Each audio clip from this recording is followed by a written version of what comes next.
host Mark Bauermeister, and I love point-and-click adventures. Point and click. Point and click. Point and click. Monkey Island was the final LucasArts SCUMM game in 1997. After licensing the engine to Humongous Entertainment in 1992, it's the first game to not involve Ron Gilbert, and the background graphics weren't drawn by Peter Chan and Steve Purcell, but by Bill Tiller, who actually still owes me a physical collector's edition of Duke Grabowski, as well as a joke phone call. So if Bill can hear this, please call me.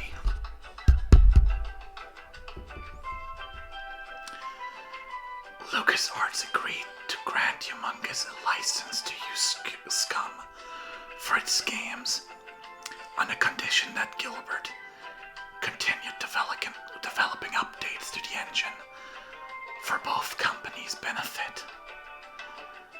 Before Ron left LucasArts, he actually had an early concept for a very different Monkey Island, colloquially known as Monkey Island 3A, or Monkey Island. The secret revealed, or your money back. Said game would have put Guybrush on a trip to hell, where LeChuck was to be revealed as a demon, with the demon part being the only thing that actually made it into the third entry we ended up getting.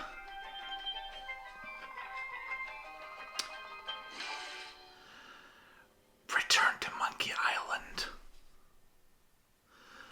While beginning where Monkey Island 2 LeChuck's Revenge ended, was actually a completely new concept that diverged from Ron's original ideas and was shaped by his experience working on later games.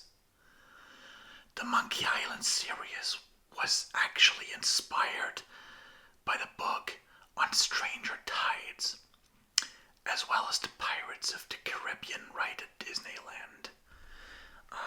Excuse me, I have to actually take a quick sip.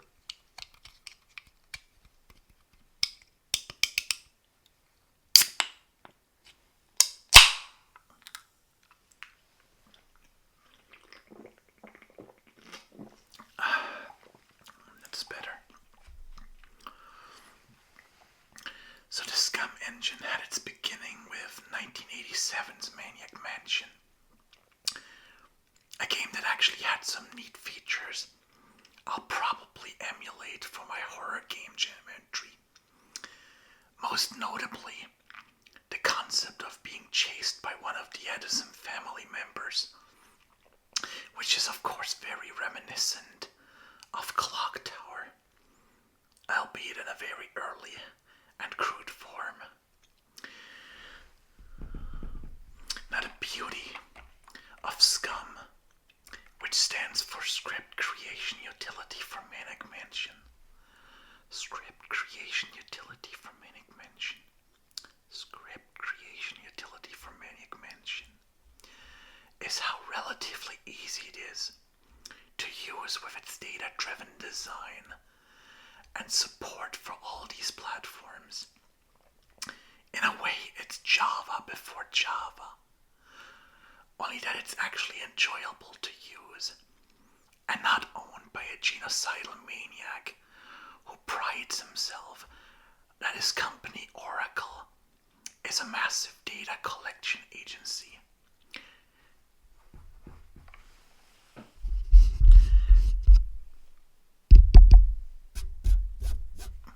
The only Oracle in the SCUMM universe is the voodoo lady on Melee Island, and she's a sweetheart who sells many quality products for very few pieces of weight.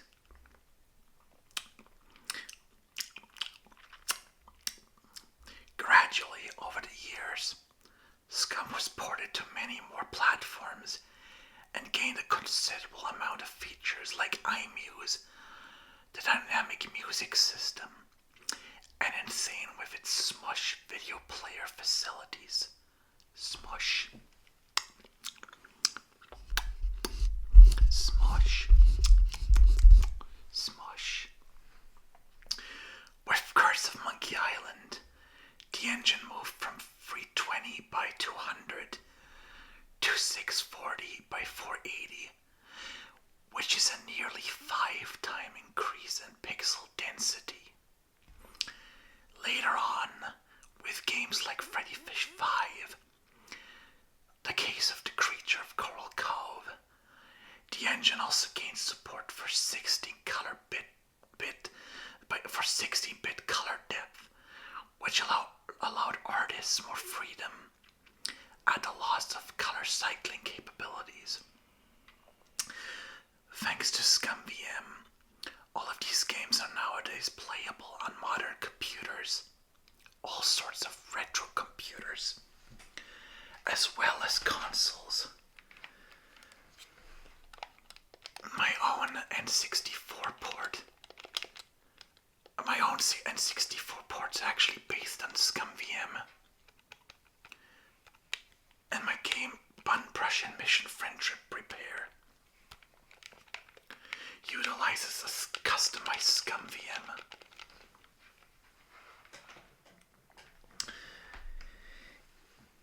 In theory, SCUMM is not strictly limited to point-and-click adventure games.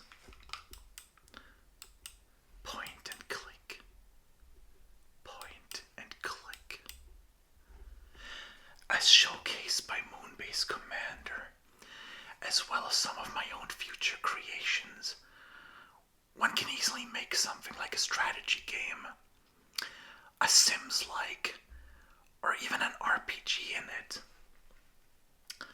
Unfortunately, LucasArts gave up on SCUMM around the turn of the century, and so Grim Fandango and Escape from Monkey Island are both instead written in a fairly standard Lua dialect on top of a 3D game engine that borrows its rendering from the Jedi Knight engine. While Grim Fandango got a proper remaster and a host of fan-based patches that had mouse support. Point and click. Point and click. Point and click. Escape from Monkey Island is unfortunately still locked to an absolutely dreadful tank control scheme. Since those games are 3D games, adding mouse support also isn't as easy or straightforward as one might think. You actually need to project the mouse cursor into the 3D world and give it access to the depth buffer.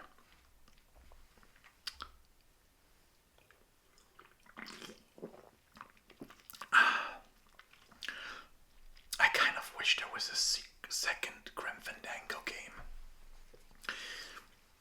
Maybe it could follow the antics of Glottis, the car-tuning demon, as he greets a newcomer to the afterlife.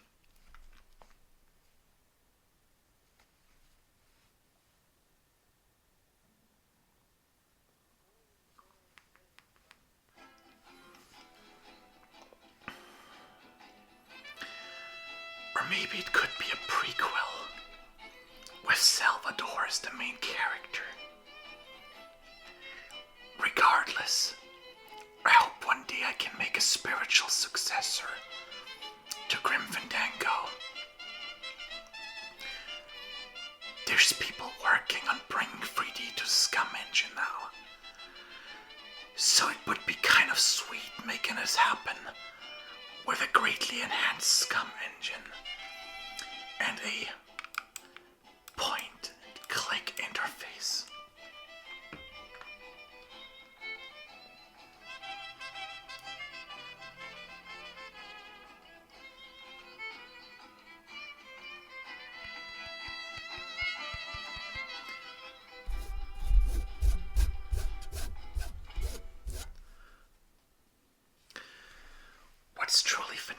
characteristic about the SCUMM engine is the culture developers at LucasArts lived. There was a SCUMM U for teaching technical and non-technical staff how to script rooms and design art assets, and there's many unused rooms within those game files. In fact, the very first room in Curse of Monkey Island is programmer art, and the game files contain many more unused early item drafts. There's also practical jokes hidden in those sprite sheets, like a single unused frame of Guybrush seemingly flashing his privates in Monkey Island 2, LeChuck's Revenge. Tammy Borwick actually talked about these types of jokes in her interview with Arcade Attack. Amongst other things, like that at some time somebody accidentally made her format her hard drive and lose all of her work.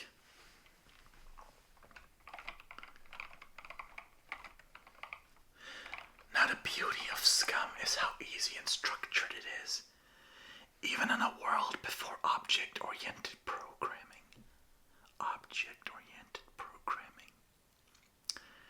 At the heart of the engine, everything is either a room or an object inside that room, with bits and variables used for state management. Later variations of the engine also offer templates, as showcased in the final underground level of Monkey Island 2, where all the hallways are just one room with doors, entryways, and the elevator being drawn in, depending on what instance the player actor is in. What instance? Well, that's it for my first very short ASMR. If enough people like it, I will probably do a follow-up. If you'd like to see more of my practical SCUMM work, or my continued work on Oceanville, subscribe to my Patreon. Right now I'm working on a port of Curse of Monkey Island to N64 with downscaled and manually edited graphics to fit into the console's very limited work memory. The controller is so nice, you know. It just feels right and sounds right, and you know, the Z trigger on the back is perfect for a point and click adventure. A point and click adventure. And you know, the stick also feels really nice and is a good replacement. I feel this is the perfect console to play LucasArts SCUMM games or any sort of adventure game on. Any point and click adventure. See you soon.